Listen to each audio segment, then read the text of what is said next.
What's up, y'all? This is Brittany from She Abundantly at sheabundantly.com. Learning how to read the relationship. I wanted to share with you something that I learned, something that I learned the hard way. If you don't know me, let me share a little bit of my heart with you. I am called to encourage, I'm called to minister to, I'm called to build up teens, young people, specifically teen girls, okay? And so with any calling or with any purpose, a lot of times you don't know what your purpose is or what your calling is early on. What I learned or what I discovered about my life is that it naturally came out of me. As I presented myself more before the Lord, as I grew in relationship with Him, like my purpose or those desires were come out of me, but I didn't know at that time what that was. So here's the deal. I remember in my early 20s, I had such a strong unction and desire to want to speak to youth and speak about youth. And a lot of times what you'll notice is when your purpose starts to show, or when it starts to mature, or when the fruits, start to come out, and the call, the press, the burden of it is really pressing up on your heart, you will start to, kind of walk in that purpose where you are. So a lot of times it's within your family, it's within your household. Sometimes people will point out your gifts like, wow, you're a good singer. Did you know that? Or something like that. And so if I'm called to teen girls, my first teen girls that I ever mentored or talked to was my nieces. Okay? My nieces. And let me just say, if they ever watch this video, I talked their heads off. I did. I'm sorry if you feel like auntie was just a little too much, but I did. And at that time, when my calling was I was beginning to walk in it, I was very immature. Nonetheless, I know I had a lot of good content. I know I had a lot of good conversations, and I know some things were planted in their hearts because of it. But I wanted to share this example.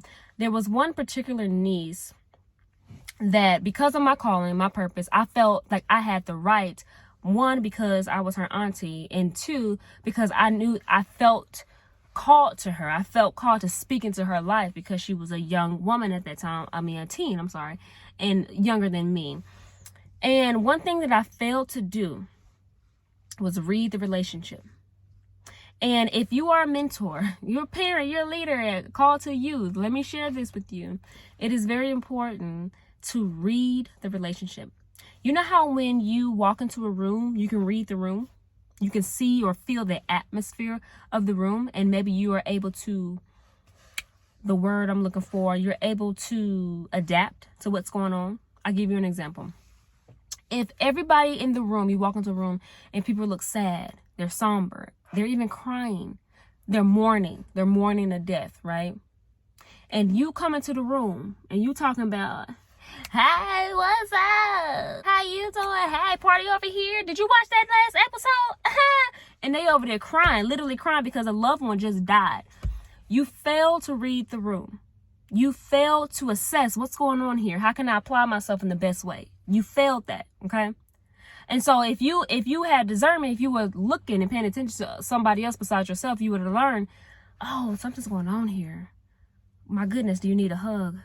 Do you need me to just sit here, Same with relationships. It is very important and it's very vital to learn to read relationships. Assess where you guys are in that relationship so that you can present yourself in the best way or give yourself in the best way in that relationship. And that's something that I did not do because I was very immature.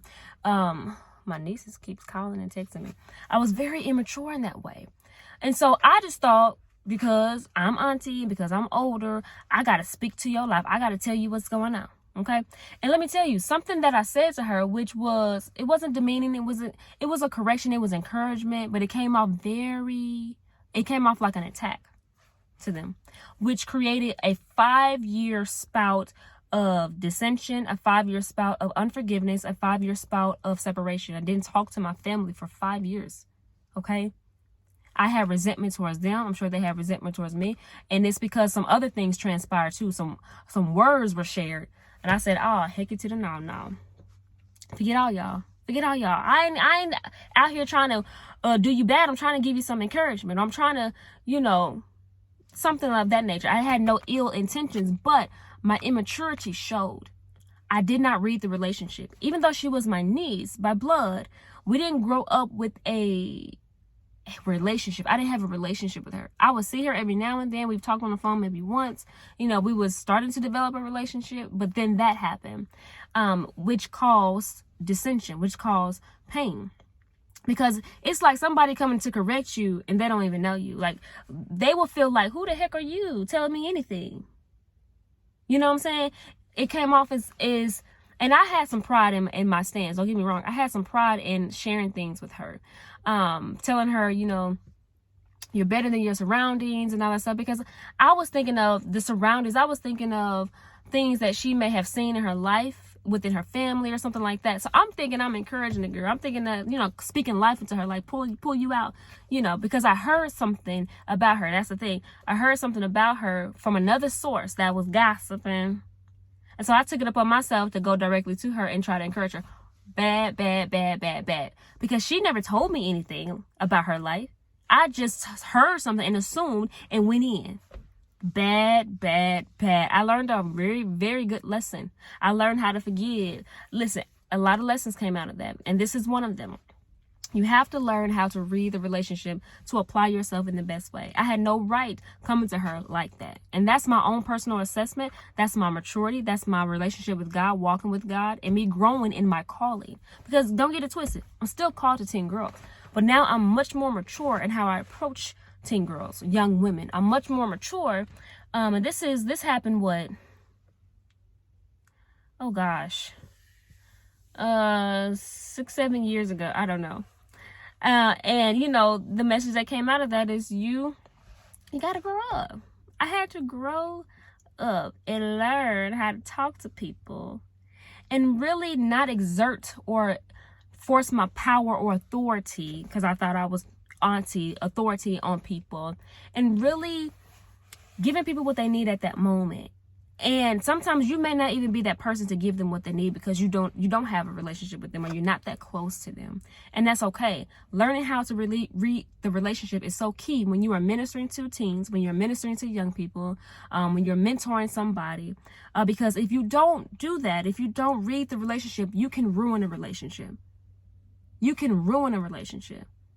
Like I said, my nieces were very much so practiced for me. So I had some casualties in between time. Some relationships were broken, and you know, we've mended since then. I've apologized, I've matured, I forgave. But I don't know if that relationship will blossom into something more. I've settled that within my soul and within my heart.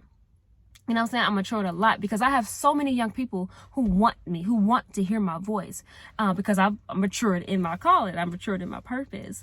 But I just wanted to share that with you. There's a lot of relationships that can be mended, or how about this, saved before something bad happens. If we would just read the relationship, read the tone between you guys. Do you have the right? Is this the right time, the right year to speak what you want to speak? Maybe they're not mature enough to handle it because they are young. Do you have some pride in your response to them? Are you judging them? Are you judging their relationships or their family? Not even, you know, I'm not talking about assessing. I'm talking about judging. Do you think you're better than them? Or what is the tone of your approach and how you're approaching them? You got to consider all of that before stepping to a person. That's called respect.